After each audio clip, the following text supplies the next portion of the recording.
En el año 1686, los cañones del ejército chino mantuvieron un intenso bombardeo sobre la fortaleza rusa de Albazin durante varias semanas. El emperador Kangxi, gobernante de la dinastía Qing, había desplegado sus tropas hacia el extremo oriental de Siberia, una región fría y hostil, con el objetivo de tomar la fortaleza y frenar la expansión rusa. No obstante, a pesar de la constante lluvia de proyectiles, la abrumadora superioridad numérica y los incesantes ataques, el ejército chino se encontraba con grandes dificultades para lograr su objetivo. Esta resistencia no se debía a una debilidad intrínseca de las fuerzas chinas frente a las tropas rusas, sino a la confrontación entre los métodos de asedio tradicionales de China y las innovaciones occidentales en fortificaciones, como las fortalezas estrelladas con baluartes. Los enfoques de asedio empleados por los chinos eran marcadamente distintos a los usados en Europa, donde predominaban las fortificaciones con baluartes, el minucioso trazado de trincheras y el uso extensivo de artillería pesada. Ubicada en la gélida Siberia subártica, Albazin se asentaba en el valle del río Amur o Heilong, una franja fértil dentro de un territorio inhóspito. Durante el siglo XVII, esta región representaba un punto de disputa entre el Imperio Chino y el zarismo ruso, quienes buscaban su control estratégico. En 1672, Rusia tomó posesión de Albazin y posteriormente transformó el asentamiento en una fortaleza estrellada siguiendo el diseño italiano. Esta forma de fortificación, ideada por ingenieros europeos entre los siglos XV y XVI, surgió como respuesta a la creciente eficacia de la artillería, capaz de perforar sin dificultad las murallas medievales.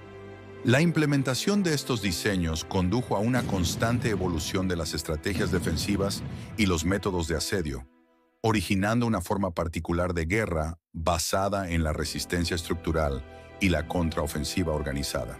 La efectividad de estas fortalezas se basaba en su capacidad para resistir el fuego de artillería y en la eliminación de puntos ciegos, lo que permitía atacar a cualquier enemigo que intentara acercarse.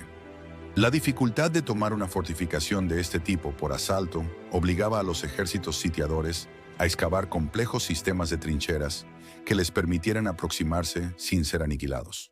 Durante el siglo XVII, estas estrategias de asedio alcanzaron su punto máximo con la contribución del ingeniero francés Sébastien Leprestre de Vauban.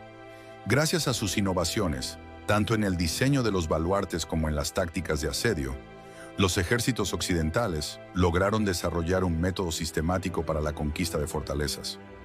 Sin embargo, este tipo de evolución no tuvo lugar en China.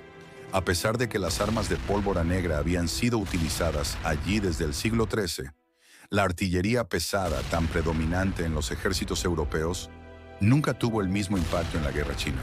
Aunque la causa exacta de esta diferencia no está del todo clara, el historiador Tonio Andrade sugiere que podría deberse a las distintas técnicas empleadas en la construcción de murallas durante la Edad Media.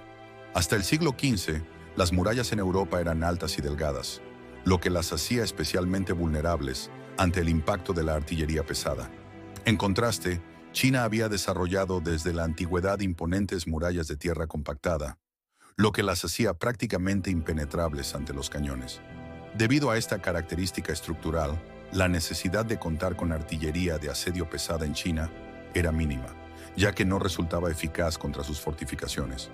Esta diferencia estructural influyó en la evolución de la guerra de asedio en China, la cual tomó un rumbo distinto al europeo. Las murallas eran un elemento fundamental en la defensa de las ciudades, como lo demuestra el hecho de que en el idioma chino el mismo carácter cheng se utiliza tanto para ciudad como para muralla. Ante la expansión rusa en la región, el emperador chino consideró inaceptable esta situación y decidió tomar medidas militares. Para 1685, el general Lantan recibió la orden de liderar una expedición con 3.000 soldados y un considerable arsenal de artillería con el objetivo de destruir el enclave ruso. Tras un intenso pero corto bombardeo, la fortaleza sufrió daños severos, lo que obligó a su comandante, Alexei Tolbuzin, a rendirse. Una vez que el fuerte y el pueblo circundante fueron completamente demolidos, Lantan retiró sus tropas. Sin embargo, Poco después de la retirada de Langtan, Tolbusin regresó para reconstruir la fortaleza. Albaicín fue transformada en una sólida fortaleza de artillería con rampas de tierra y baluartes reforzados, con raíces entrelazadas de arbustos y árboles, lo que la hizo tan resistente como una estructura de piedra. En 1686, Langtan volvió al frente con un contingente de 3.000 hombres equipados con armamento avanzado y una flota cargada de suministros y piezas de artillería.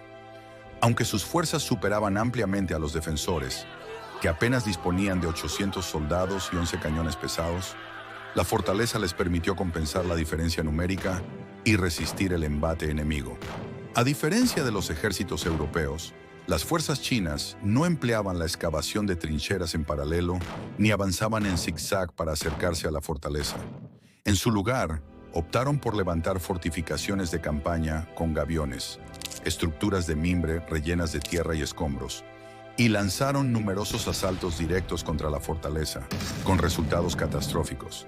Al darse cuenta de que los ataques frontales no lograban su objetivo, Langtan decidió cambiar de estrategia y recurrió a un sitio prolongado. Cercó Albaicín, impidiendo el acceso al río y cortando así el suministro de agua potable. A medida que avanzaba el invierno, las condiciones dentro de la fortaleza se deterioraron drásticamente, provocando la rápida propagación de enfermedades. Para noviembre, de los 800 soldados que originalmente defendían la plaza, apenas 150 seguían con vida. Sin embargo, la situación no era mejor para el ejército Qing. El invierno resultó devastador para ellos también, con una tasa de mortalidad que alcanzó el 50%. A pesar de la desesperación en ambos bandos, los defensores de Albaicín se mantuvieron firmes y se negaron a rendirse. Cuando Langtan se disponía a lanzar un último ataque, un mensajero trajo noticias inesperadas. El emperador Kangxi y el zar Pedro el Grande habían iniciado conversaciones de paz. El asedio fue suspendido y finalmente, en 1689, el Tratado de Nerchinsk selló el destino de Albaicín, que pasó oficialmente a manos de China. El asedio de Albaicín dejó en evidencia que, aunque los Qing estaban familiarizados con las fortificaciones con baluartes, no contaban con las tácticas ni los recursos adecuados para conquistarlas con eficacia. Curiosamente, los ejércitos europeos también encontraron obstáculos similares cuando intentaron tomar ciudades fortificadas en China. Un claro ejemplo ocurrió en 1662, cuando los holandeses sitiaron una ciudad en Fujian. Durante el asedio, se dieron cuenta de que sus cañones eran prácticamente inútiles contra las colosales murallas de tierra compactada, lo que los obligó a centrar sus esfuerzos en destruir las puertas para poder ingresar. Este contraste pone de manifiesto que la historia militar no sigue un desarrollo lineal, sino que se adapta constantemente a diferentes contextos y tecnologías. Todavía hay mucho por descubrir sobre las tácticas de asedio en China, y futuras investigaciones podrían transformar por completo nuestra comprensión sobre el tema.